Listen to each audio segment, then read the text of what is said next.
갑자기 제가 찬양할 때 그 생각이 나더라고요. 에베네셀 하나님, 우리 한 몫씩 반주하면은 우리 한번 찬양 한번 불러보고 우리 말씀 듣는 것도 좋을 것 같습니다. 지금까지 인도하시고 지금까지 보호하신 하나님, 우리 하나님 찬양 앞에 영광 돌리면서 우리 먼저 찬양 많이 불렀지만 한번 부르시고 우리 말씀 듣도록 하겠습니다.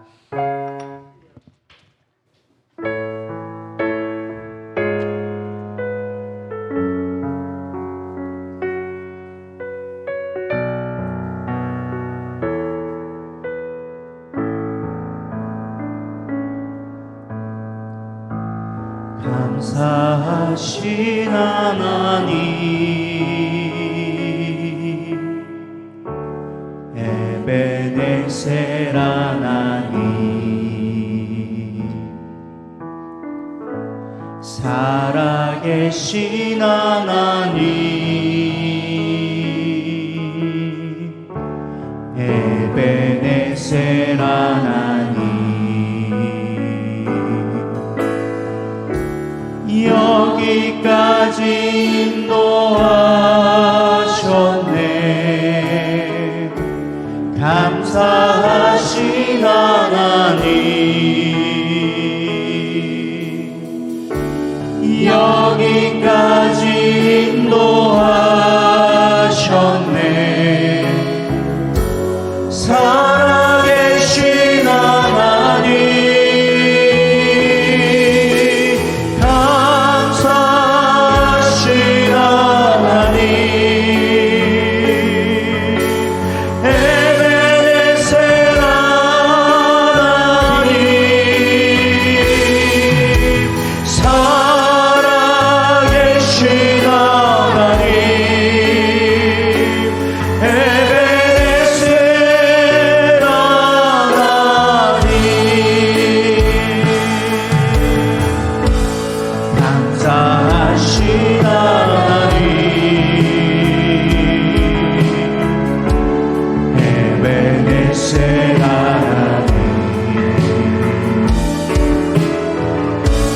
살아계신 하나님, 에베네셀 하나님, 장래로 인도하시니 감사하신 하나님, 장래로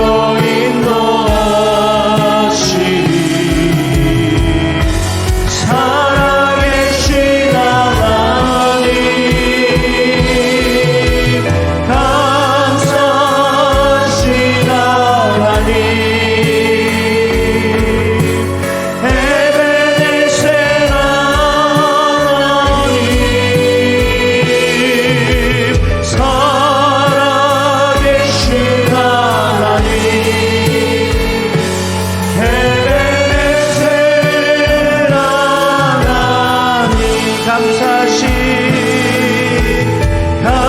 감사하신 하나님,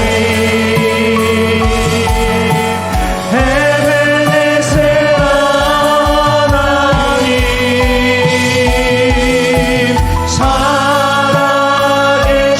하나님, 에베네셀 하나님. 아멘. 우리 하나님 앞에 영광의 박수 돌리겠습니다. 그렇습니다. 우리가 그냥 온 것 같지만, 우리가 열심히 살아서 우리가 우리의 힘으로 온 것 같지만 주님이 지켜주시고 보호하셨기에 이 자리에 있음을 고백합니다. 우리 오늘 같이 은혜 나눌 말씀은 요한복음 21장 1절에서 19절 말씀 같이 봉독해 올려드리도록 하겠습니다. 한 목소리로 봉독해 올려드립니다. 이 말씀은 살아계신 하나님의 말씀입니다. 시몬 베드로와 디두모라 하는 도마와 갈릴리 가나 사람, 틀렸나요? 1절부터군요.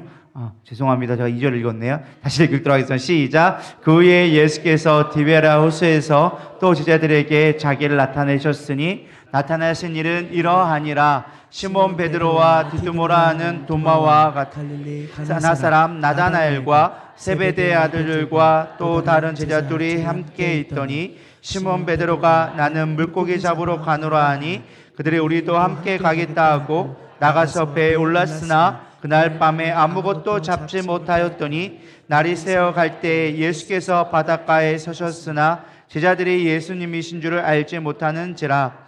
예수께서 이르시되 얘들아 너희에게 고기가 있느냐 대답하되 없나이다. 이르시되 그물의 배 오른편에 던지라 그리하면 잡으리라 하시니 이에 던졌더니 물고기가 많아 그물을 둘 수 없더라. 예수께서 사랑하시는 그 제자가 베드로에게 이르되 주님이시라 하니 시몬 베드로가 벗고 있다가 주님이라 하는 말을 듣고 겉옷을 두른 후에 바다로 뛰어내리더라. 다른 제자들은 육지에서 거리가 불과 한 50간쯤 되므로 작은 배를 타고 물고기 든 그물을 끌고 와서 육지에 올라와 보니 숯불이 있는데 그 위에 생선이 놓였고 떡도 있더라. 예수께서 이르시되 지금 잡은 생선을 좀 가져오라 하시니 시몬 베드로가 올라가서 그물을 육지에 끌어올리니 가득 찬 그물에 물고기가 153마리라. 이같이 많으나 그물이 찢어지지 아니하였더라. 예수께서 이르시되 와서 조반을 먹으라 하시니 제자들이 주님이신 줄 아는 고로 당신이 누구냐 감히 묻는 자가 없더라. 예수께서 가셔서 떡을 가져다가 그들에게 주시고 생선도 그와 같이 하시니라. 이것은 예수께서 죽은 자 가운데서 살아나신 후에 세 번째로 제자들에게 나타나신 것이라. 그들이 조반 먹은 후에 예수께서 시몬 베드로에게 이르시되 요한의 아들 시몬아 내가 이 사람들보다 더 나를 사랑하느냐 하시니 이르되 주님 그러하나이다. 내가 주님을 사랑하는 줄 주님께서 아시나이다. 이르시되 내 어린 양을 먹이라 하시고 또 두 번째 이르시되 요한의 아들 시몬아 내가 나를 사랑하느냐 하시니 이르되 주님 그러하나이다. 내가 주님을 사랑하는 줄 주님께서 아시나이다. 이르시되 내 양을 치라 하시고 세 번째 이르시되 요한의 아들 시몬아 내가 나를 사랑하느냐 하시니 주께서 세 번째 내가 나를 사랑하느냐 하심으로 베드로가 근심하여 이르되 주님 모든 것을 아시오매 내가 주님을 사랑하는 줄을 주님께서 아시나이다. 예수께서 이르시되 내 양을 먹이라. 내가 진실로 진실로 내게 이르노니 내가 젊어서 스스로 띠뛰고 원하는 곳으로 다녔거니와 늙어서는 내 팔을 벌리리니 남이 내게 띠띠우고 원하지 아니하는 곳으로 데려가리라.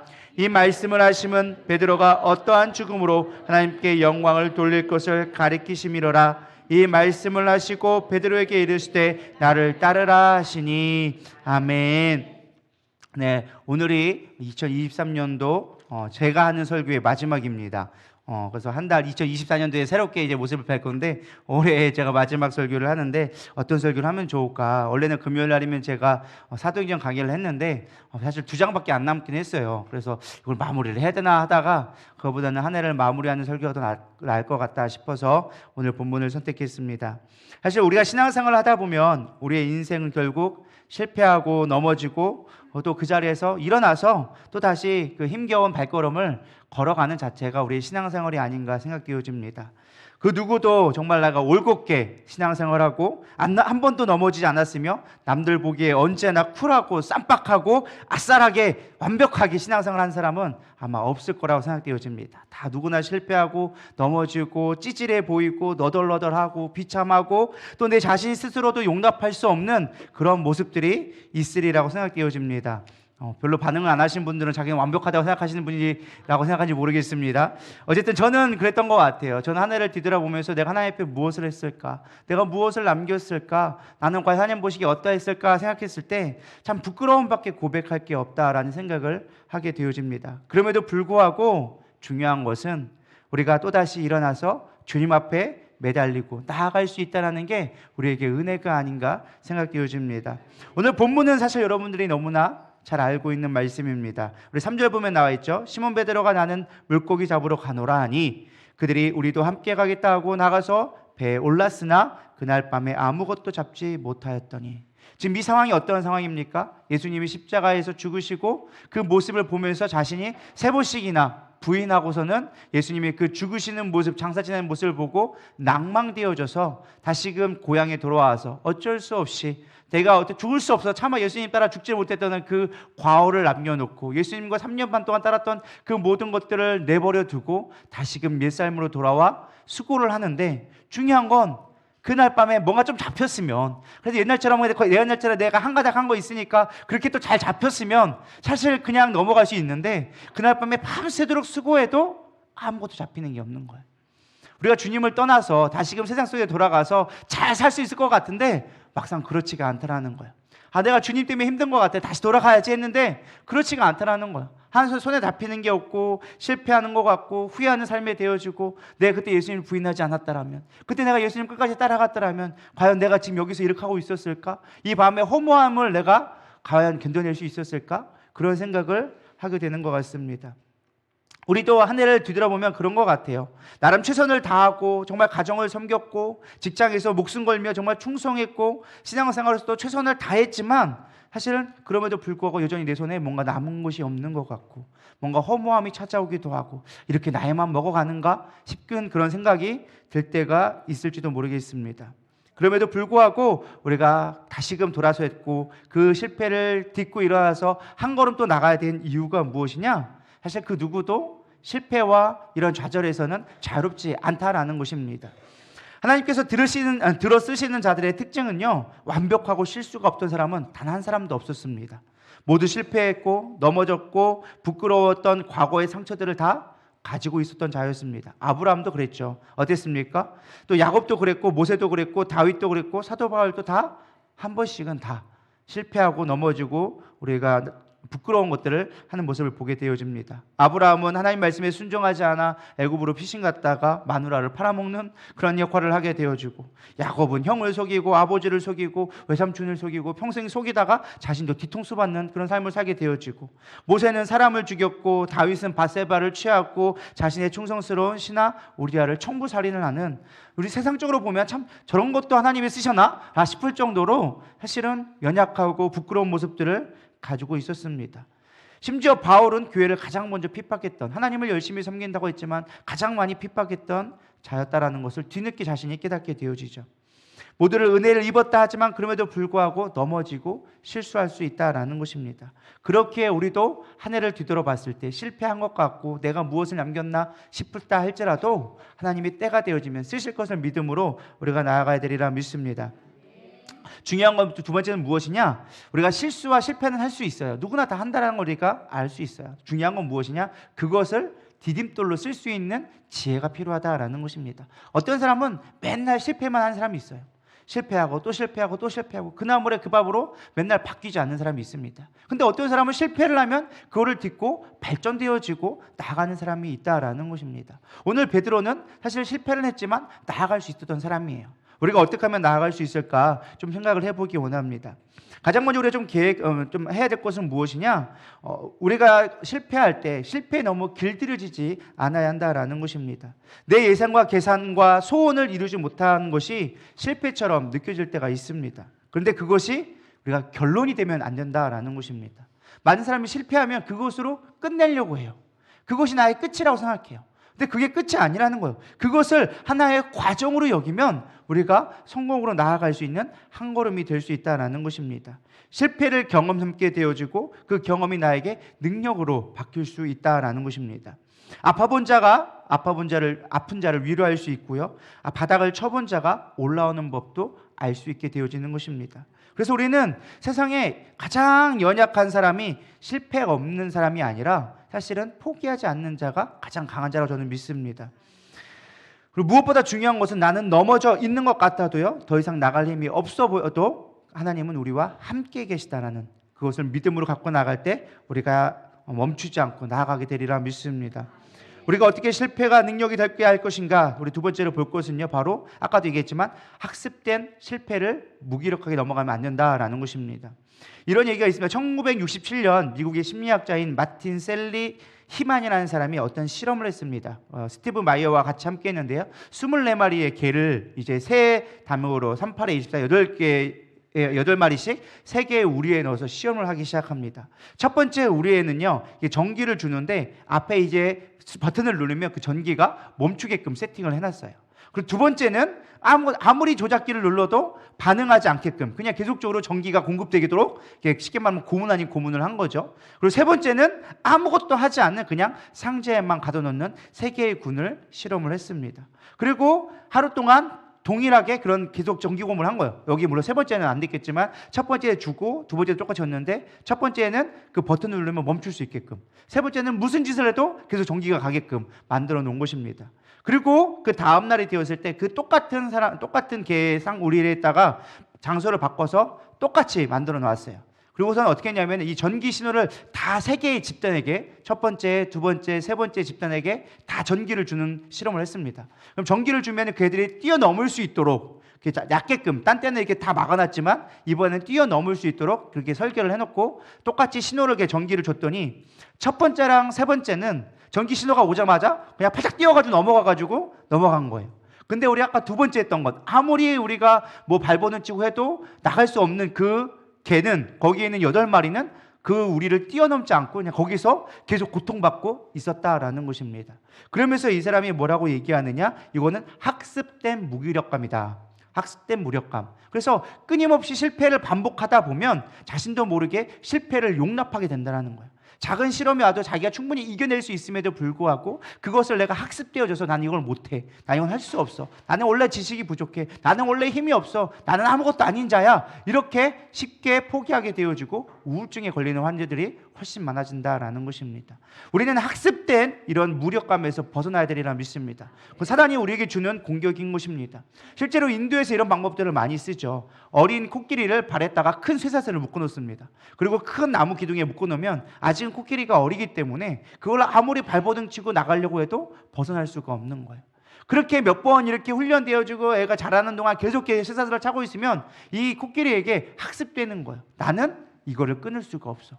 그러면은 그 다음에는 쇠사슬이 아닌 작은 끈만 묶어놔도 이 코끼리는 당연히 나는 이거를 끊을 수 없다라는 생각 가운데 그냥 주인이 하라는 대로 순종하며 갈 수밖에 없다라는 것입니다. 끌려면 끌어야 되고 멈추려면 멈출 수밖에 없는 학습되어지는 그런 모습이 되어지는 것입니다.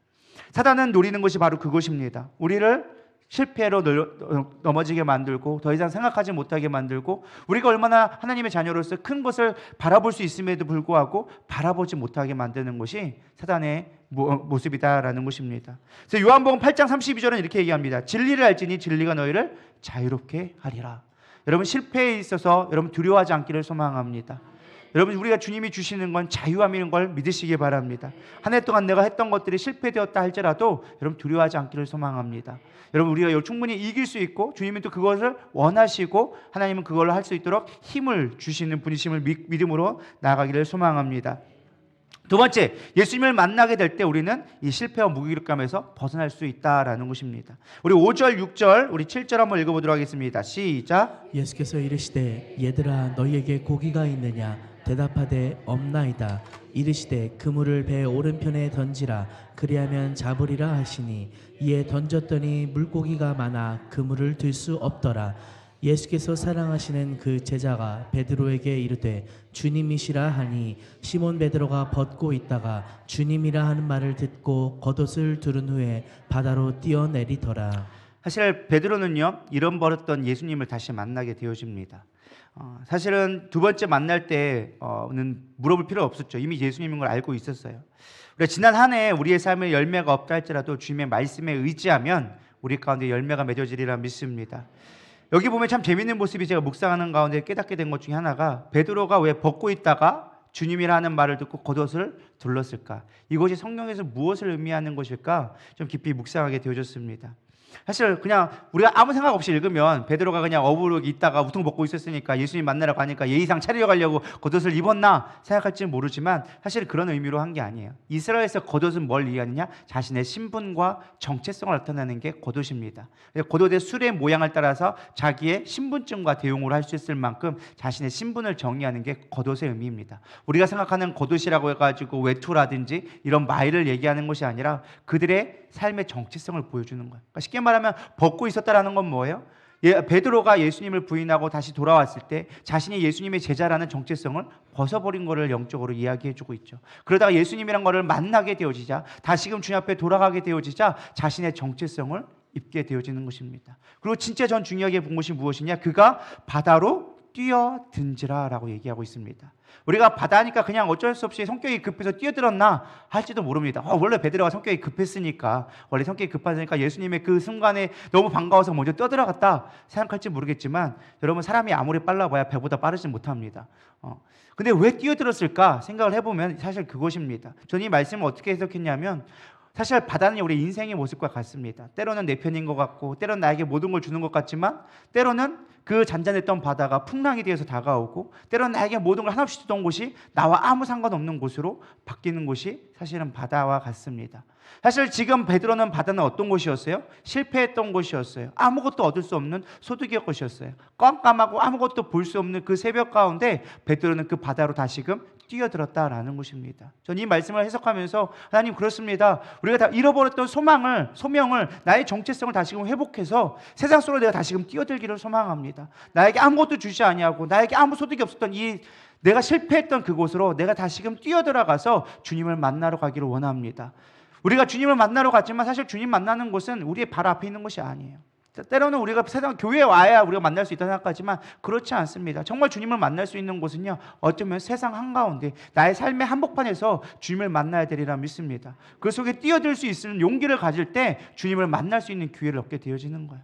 만약 그때 베드로가 부끄러워서 숨었다면, 주님을 만나러 찾아가지 않았다면 그는 다시금 소명의 자리로 가지 못했을 것입니다. 그 바다에 뛰어들고 주님 앞에 나아갔을 때 주님이 준비하신 우리 먹을 것과 그의 준비해 주신 사명들이 다시금 회복되어지리라 믿습니다.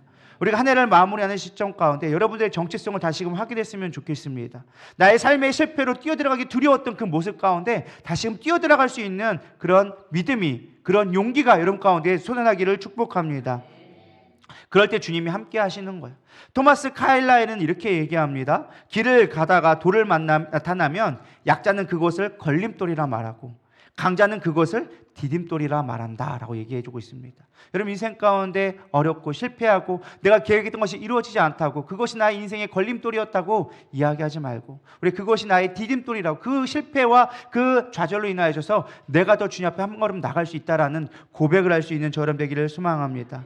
물론 실패가 즐겁다고 말할 수 없습니다. 고난이 영광이라고 무조건 다 얘기할 수가 없습니다. 힘들고 어렵습니다. 그러나 그럼에도 불구하고 믿음의 사람은 그 뒤에 역사하신 주님을 바라보고 나아가는 자가 믿음의 사람이 되리라 믿습니다. 베드로전서 4장 16절은 얘기합니다. 만일 그리스도인으로 고난을 받으면 부끄러워하지 말고 도리어 그 이름으로 하나님께 영광을 돌리라. 아멘. 여러분, 그것을 두려워하지 않기를 소망합니다. 오히려 그것이 영광 되어진다니까요. 가장 큰 역설은 뭔지 아십니까? 십자가만큼 가장 큰 역설이 어디 있습니까? 원래 십자가는 우리는 막 장식하고 막 교회에 달아놓고 막 심지어 믿지 않는 사람들도 십자가를 뭐 데코레이션처럼 온몸에 문신을 하고 다니는데, 사실 십자가는요, 당시에 가장 큰 재앙의, 어쩌면 심판 형벌의 가장 큰 것을 상징한 것이 십자가였습니다. 그러나 주님이 그곳에 보혈을 흘려주셨음으로 말미암아 가장 큰 믿는 자에게 능력이 되어진 것을 믿으시기 바랍니다. 바울은 그랬잖아요. 십자가가 능력이라고.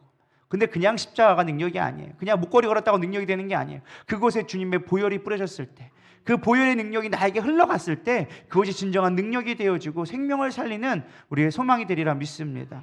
그래서 가장 큰 역설, 가장 큰 고난이었지만 가장 큰 영광을 이뤘던 것처럼 여러분 삶 가운데 큰 고난이 크면 오히려 영광도 크다고, 그 실패 한 해 동안 뒤돌아봤을 때 얻은 것이 없다, 나는 놓쳤다라고 생각하지 마시고 그걸 통해서 여러분들이 다음을 준비할 수 있는 자 되기를 소망합니다.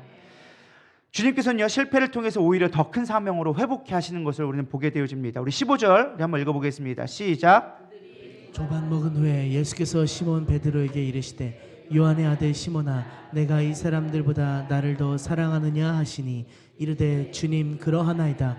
내가 주님을 사랑하는 줄 주님께서 아시나이다.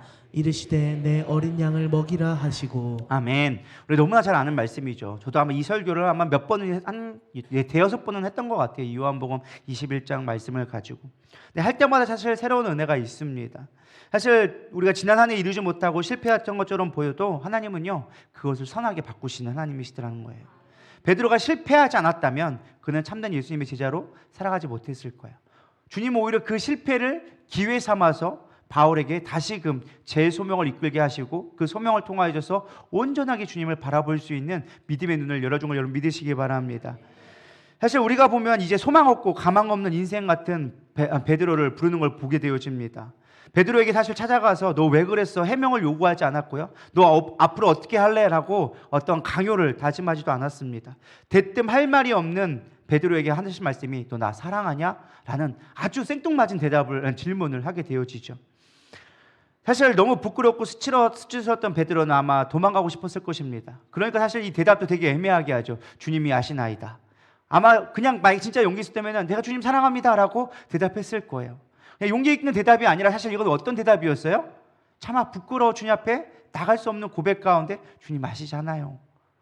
내가 어떻게 주님을 사랑한다고 제가 가마 제 입으로 고백할 수 있겠습니까? 나 같은 게 뭐라고 주님 앞에 나아갈 수 있겠습니까? 아마 그런 심령이 아니었을까 저는 묵상하게 되어졌습니다. 우리도 사실 그렇죠. 주님 앞에 나갈 때 보면 참 부끄러워요. 사실 저도 이 말씀을 준비하면서 이 베드로의 고백이 지금 나의 모습이 아닌가 묵상하게 되어졌습니다. 주님 왜 저에게 목사로서 양떼를 맡기셨는데 내가 얼마나 온전히 인도했나? 왜 맨날 넘어지고 나 혼자 오르락내리락하고 원불교라 그러죠? 원불교 아시나요? 원망하고 불평하고 교만한 나를 책망하지 않아 하시고 끝까지 지키시는 하나님. 원불교에 가려고 했던 나를 끝까지 붙잡으셔가지고 돌아오게 만드시는 하나님. 여기 아마 원불교 많이 가신 분들 있으실 거라 생각되어집니다. 거기서 빨리 벗어나기를 소망합니다. 할렐루야. 그래서 빨리빨리 돌이켜야 돼요. 그래서 주님의 고백 들으시고 주님 제가 주님 사랑합니다. 그 말 한마디에 그럼 됐다. 네가 나를 사랑하면 됐어. 더 이상 원망하지 않고 책망하지 아니하신 하나님. 우리 그 하나님을 바라보기를 소망합니다. 주님은 이런 우리에게 말씀하십니다. 내 양을 치라. 내 양을 먹이라. 내 양을 치라 라고 말씀해 주세요. 주님이 믿으니까 맡기는 거예요. 사실 믿지 못하면 뭘 맡길 수가 없죠. 그렇죠? 여러분 옆에 있는 사람한테 예를 들어서 내가 중요한 게 있어. 예를 들어서 내 통장을 맡겨야 돼. 인감을 맡겨야 돼. 그럼 여러분 맡기고 갈 수 있어요? 못 믿을걸요? 아마 못 맡길걸요? 내 전재산을 인감도장 비밀번호 알려주면서 잘 맡기고 있어. 쉽지 않은 거예요. 근데 예수님은요 자기의 생명보다 귀한 그 양떼를 지금 누구에게 맡기고 있는 거예요? 베드로에게 맡겨주고 있어요. 실패하고 넘어졌던 베드로에게 맡겨주고 있다는 거예요. 여러분 우리가 실패할 수 있어요. 넘어질 수 있어요. 한 해 동안 주님을 위해서 열심히 한다고 했지만 아무것도 없을 수 있어요. 그럼에도 불구하고 주님은 뭐 하신다? 우리에게 양떼를 맡기시고 우리에게 귀한 사역들을 여전히 맡겨주고 계시다라는 것입니다. 내가 잘나서 지금 목사로 있는 게 아니라 주님이 나에게 맡겨주셨기 때문에 야 원영아 너는 그래도 누리답교회를 지금 내가 맡겨놨으니까 내 양떼를 잘 지켜봐라. 주님 맨날 나 실수하고 넘어지는데 어떻게 해요? 그래도 내가 나 사랑하지? 그거는 그렇죠. 그럼 됐어. 그럼 네가 맡겨봐. 해봐. 내가 뭘 볼 게 있다고요? 아니 괜찮아. 나는 너를 믿어. 그게 주님이라는 거예요. 주님 나 같은 게 누리답교회에서 뭐 하라고 나는 뭐 제대로 섬기지도 못하고 물질도 별로 없고 지식도 없는데 내가 뭘 섬기나요? 할지 모르겠지만 여러분들이 주님을 사랑한다면 주님은 여러분들에게 이 교회를 맡기고 우리 영혼들을 맡기고 여러분들 가정을 또 맡김을 여러분 믿으시길 바랍니다. 그래서 우리가 실패하고 넘어졌다고 주님은 그거 갖고 책망하지 않으세요. 실패에 대한 책임을 묻지 않으세요. 저는 사실 이 설교를 하면서 제가 참 부교육자에게 많은 실수를 했구나라는 생각을 했습니다. 제가 요즘에 하는 말 중에 하나가 네가 싼 똥은 네가 치워라는 말을 자주 합니다. 이게 하도 실수를 하니까 이제 니들이 알아서 해 이제 라고 얘기하거든요. 그러니까 제가 사실 좀 부끄러운 생각이 들었습니다. 사실 명분 좋은 훈육 있죠. 훈육이라는 이제 명분 좋은 허울 좋은 명분이 있긴 한데 가만히 뒤돌아보니까 제가 좀 너무 무책임했다라는 생각이 들더라고요. 그래 내가 책임자면 저들이 실수하는 것을 내가 사실은 커버쳐주고 내가 그거를 돌봐주고 그들로 하여금 온전히 성숙할 수 있도록 해줘야 되는데 니들이 싼 건 네가 알아서 치워. 네 똥 왜 내가 치워야 되니? 네가 알아서 치워라 하면서 제가 넘어갈 때가 종종 있더라는 것입니다. 그래서 제가 참 부족하구나, 리더로서 부족하구나 생각을 들지만 그럼에도 불구하고 주님은 또 맡겨주시는 것을 보면 때 참 감사하다라는 고백밖에 나오지 않는 것 같습니다. 사실은 제가 여러분들을 깔 수가 없으니까 그냥 저를 비로소 한 것인데 여러분들 비슷할 거라 생각되어집니다. 내가 이렇게 했을 때마다 실수하고 또 넘어지지만 그래도 하나님은 우리를 끝까지 책임져 주시는 분이시다. 그래서 실수에도 붙들어 주시고 인도하시는 분이다라는 것을 잊지 않았으면 좋겠습니다. 그래서 주님은 우리를 끝까지 인도해 주세요. 우리가 실수하지 않도록 이제는 스스로 띠띠우는 것이 아니라 이제 주님이 띠띠우는 곳으로 인도할 수 있도록 실패를 통해서 깨닫게 하신다는 것입니다. 우리가 실수하지 않잖아요. 그러면요, 우리는 교만해서 주의 말씀대로 순종하지 않습니다. 우리가 넘어지고 주님 안 돼요 라고 했을 때 비로소 주님의 능력을 신뢰하게 되어져요. 때로는 제가 일부러도 우리 부사학교가 실수하면은 내버려 둡니다. 사실은 말할 때가 있어요. 딱 뭔가 얘기할 때가 있어요. 근데 제가 볼 때는 딱 봐도 아닌 게 있어요. 근데 그럼에도 불구하고 그래 네 말대로 한번 해봐 라고 얘기해요. 그러면은 제가 처음에는 아니라 라고 얘기할 때는 별로 이게 반응이 시큰둥해요. 근데 본인이 해보고서는 안 되면요, 그때는 말을 들어요. 이게 뭔 말인지 아시죠? 그러니까 이걸 해봐야 경험이 되어지는 거야. 내가 해보고 안 된다라는 걸 깨달아야 그다음부터는 내가 말할 때 목사님 말이 그래 맞다라는 것들을 설득이 당하기 시작하더라고요. 근데 우리가 주님한테도 똑같은 일을 하고 있는 거예요. 내가 해봐야 돼. 내가 실패를 해보고 내가 넘어져 봐야 주님이 이게 말이 맞네라는 것들을 깨닫게 되기 시작할 때가 있다라는 것입니다. 물론 모든 게 다 그렇지는 않지만 그렇게 하실 때가 많다라는 거예요. 여러분, 하나님께서 이스라엘 백성을 광야로 이끌어 가실 때 그들이 실패하고 그들이 원불교에 들어갈 걸 몰랐을까요? 다 아셨을 거예요. 그럼에도 불구하고 그들을 굳이 광야에서 이끌어오고 40년 동안 뱅뱅 돌게 만들으셨어. 하나님이 빨리 가게 만들 수도 있었어. 아니 그 어려운 가운데 정말 10가지 재앙을 보여주면서 애굽에서 출애굽했으면 주님도 기뻤을 거 아니에요. 이제 내 백성 되었다. 이제 너희는 내 땅으로 그냥 들어가라. 편하게 하실 수도 있었단 말이죠. 야, 저 가나안 땅 내가 이미 다 쓸어버리고 너희 그냥 들어가서 그냥 너희 나라 세울 수 있게끔 하나님이 하실 수 있는 분이셨어요. 애굽을 그 많은 신들을 10가지 재앙을 들어서 다 무너뜨렸는데 그 가나안에 있는 사람들 못 없애겠어요? 다 하실 수 있는 거였어요. 근데 그럼에도 불구하고 그들로 하여금 단계적으로 하나씩 그 어려운 과정들을 겪어가게 하시면서 그 실패를 통하여져서 하나님을 신뢰할 수밖에 없는 상황으로 만들어 가셨다라는 것입니다. 아무리 원망하고 불평하고 때로는 하나님을 대적하는 순간까지 온다 할지라도 하나님은 포기하지 아니하고 끝까지 우리를 물고 늘어져서 하나님의 백성 삼으시는 끈질긴 하나님을 여러분 믿으시기를 바랍니다. 그렇기 때문에 우리가 빨리 주님 앞에 순종하고 주님의 마음을 깨달으면 우리는 실패를 두려워할 필요가 없다는 거예요. 왜? 하나님은 시작과 끝을 책임지시는 분이니까. 알파요 오메가 되신 하나님이기 때문에 그분한테 맡기면 우리는 두려움 없이 나가게 되리라 믿습니다. 한 해 동안 여러분들 실패했다고 너무 낭망하지 마시고 내가 뭘 했냐 그냥 슬퍼하지 마시고 우리는 주님을 지키시고 신뢰하실 그분을 인하여서 기뻐하며 나가기를 소망합니다. 말씀을 대충 정리하려고 합니다. 우린 여전히 내년에도 실수하고 넘어지고 실패하고 후회할 것입니다. 왜? 이제까지 그렇게 해왔으니까. 또 실패할 거예요. 작당하건대 여러분 내년에는 완벽한 사람 아무도 없을 것입니다. 여전히 또 실패할 거고 내가 왜 그랬나 이놈의 혓바닥을 뽑아버리는 게 살이 촉편하겠지 하시는 분들도 있을 거예요. 그럼에도 불구하고 우리는 그 혀를 가지고 또 주님 앞에 기도할 수 있음에 감사할 수 있기를 소망합니다. 베드로가 예수님의 십자가에 달려 들어갔을 때 세상이 무너지지 않았겠습니까? 전부를 다 잃었다고 생각하지 않았겠습니까? 그럼에도 불구하고 주님이 찾아오셔서 불러주셨던 것처럼 우리가 실패하고 넘어져도 또 우리를 찾으러 오시는 주님을 우리는 바라보기를 소망합니다. 한 이야기를 하고 마치려고 합니다. 해리포터의 작가 조안 롤링이 하버드 마지막 졸업 연설문에 이제 쓰게 되어지죠. 하버드의 졸업 연설은 아무나 하는 게 아니라 정말 세계에서 영향력 끼치는 사람들만 손꼽아서 하는데 그때 이제 조안 롤링이 가서 대표로 하게 되어집니다. 엄청나게 긴데 그 중에 좀 오늘 관련된 부분만 제가 좀 읽어드리도록 하겠습니다. 제가 여러분 나이에 가장 두려워한 것은 가난이 아니라 실패였습니다. 결국 무엇이 실패인지 우리 스스로 결정해야 합니다. 그러나 우리 스스로 실패가 무엇인지를 규정짓지 않으면 세상이 만들어 놓은 성공과 실패의 기준에 좌지우지 됩니다. 졸업한 후 겨우 7년 만에 제 삶은 어느 모로 보나 대단히 실패한 삶이었습니다. 결혼 생활은 얼마 못 가 파탄났고 저는 졸지에 직장도 없이 자식을 키우는 처지가 되었습니다. 그리고 노숙자를 제외하고는 현대 영국 사회에서 더할 나위 없이 가난한 사람이 되었습니다. 제 부모님께서 그렇게 걱정하셨던 건 제가 그렇게 두려웠던 것이 현실이 되었고 통상적인 기준에 비추어 볼 때 제 삶은 제가 알고 있는 그 어떤 사람의 삶보다 실패한 삶이었습니다.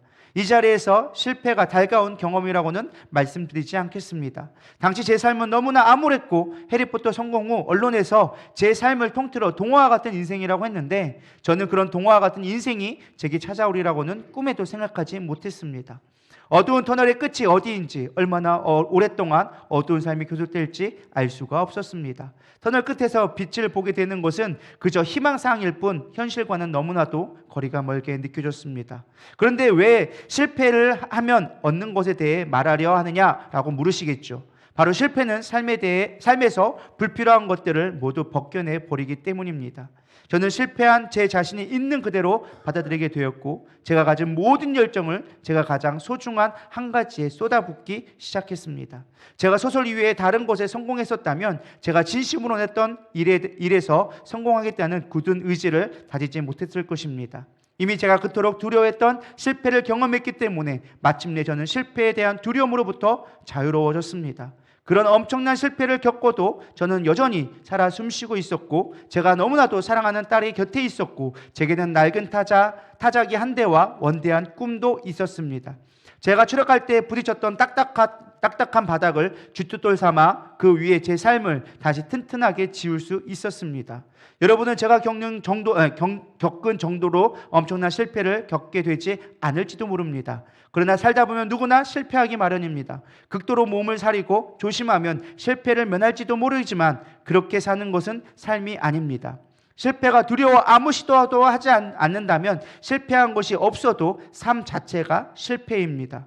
실패함으로써 저는 시험을 통과해서는 얻을 수 없었던 마음의 안정을 찾았습니다. 실패를 통해서 저는 저 자신에 대해 더 잘 알게 되었습니다. 이것은 실패를 하지 않았다면 도저히 깨달을 수 없었을 것입니다. 저는 제가 의지하는 강한 사람이고, 제가 생각했던 것보다 훨씬 자기 관리에 철저하다는 사실을 깨달았습니다.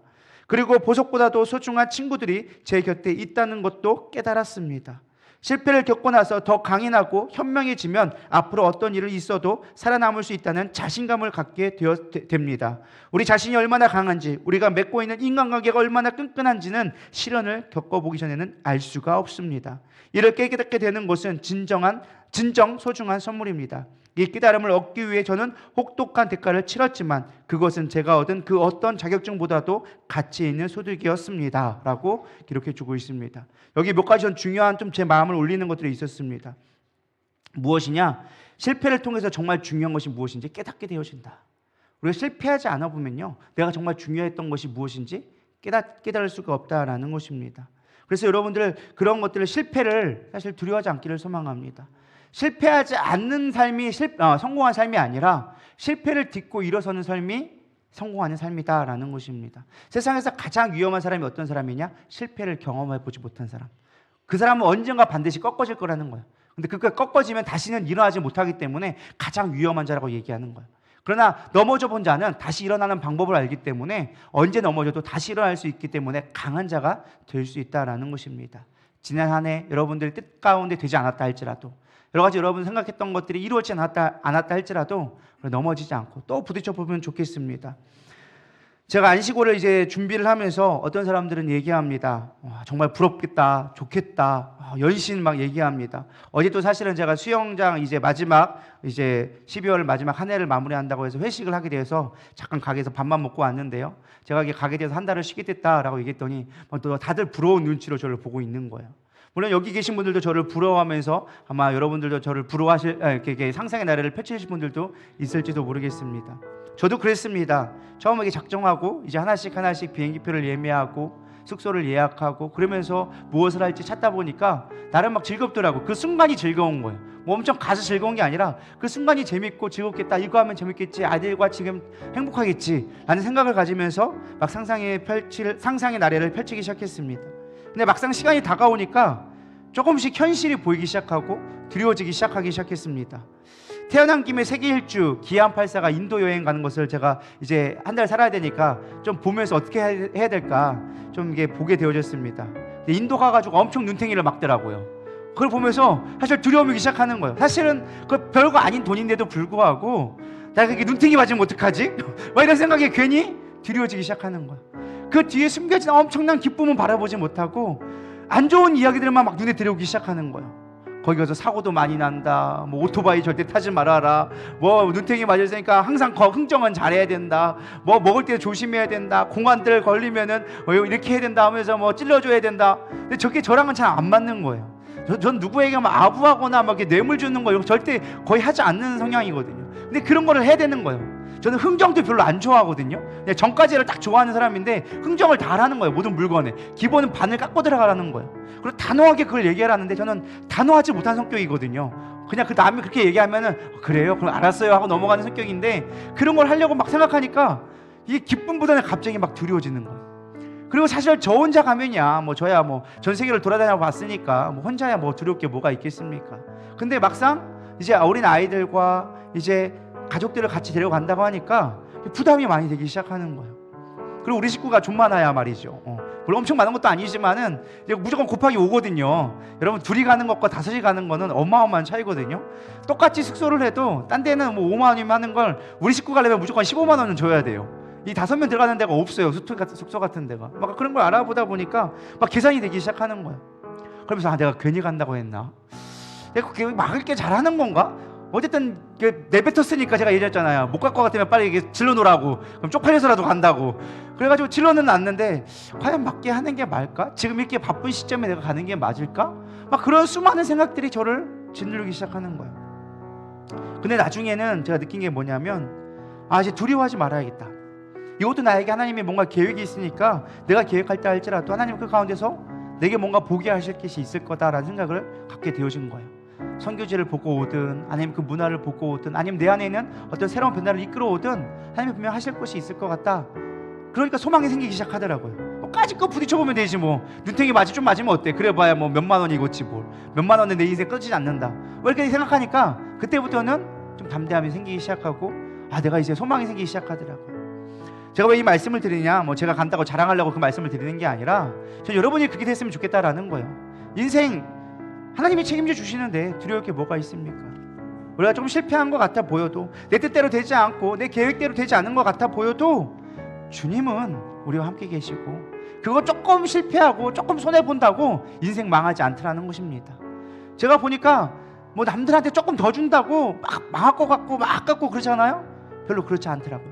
오히려 후히 주고 넉넉히 베푸는 자가 사람도 더 생기더라는 것입니다.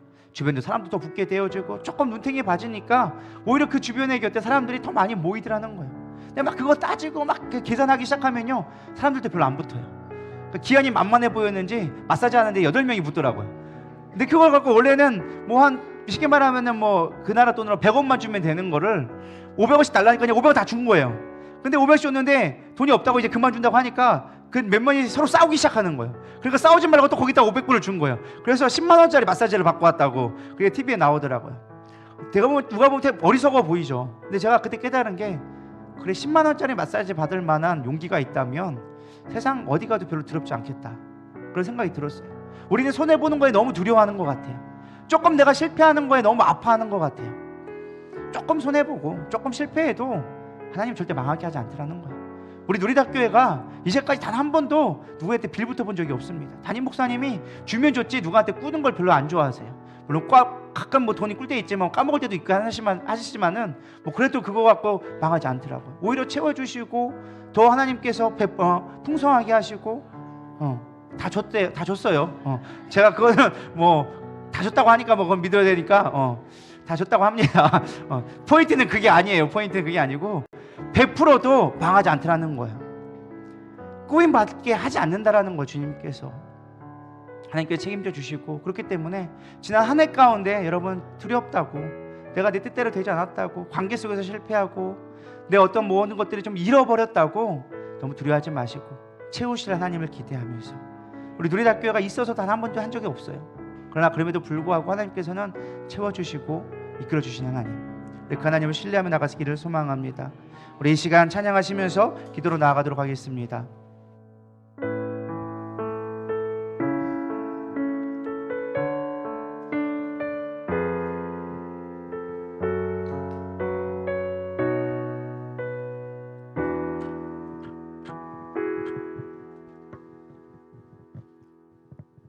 주께서 주신 모든 시간 헛된 것 없니 그 어느 것도 주 주의 뜻 알기 어려워도 이유 있음을 알기 원해. 나의 모든 걸음이 주님 안에 있기에 주의 이야기 되네. 내 안의 한계를 넘어 일하시는 주 크신 주의 은혜 내 삶을 이끄시네.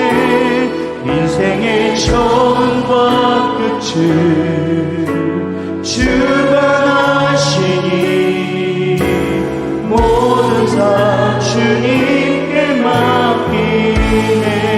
다시 한번 고백할 때 가사를 생각하며 고백하겠습니다. 주신 모든 시간 헛된 것 없네. 그 어느 것도 주의 뜻 알기 어려워도 이유 있음을 알기 원해.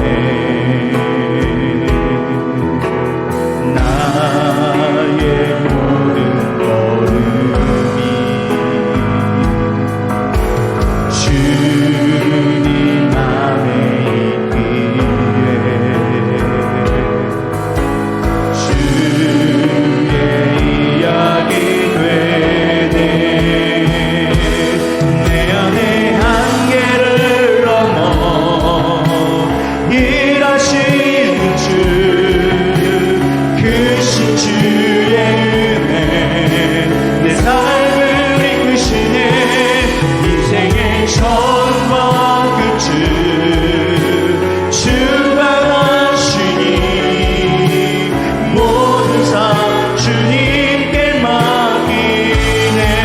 내 안에 한계를 넘어 일하시는 주 크신 주의 은혜 내 삶을 이끄시네. 인생의 처음과 끝을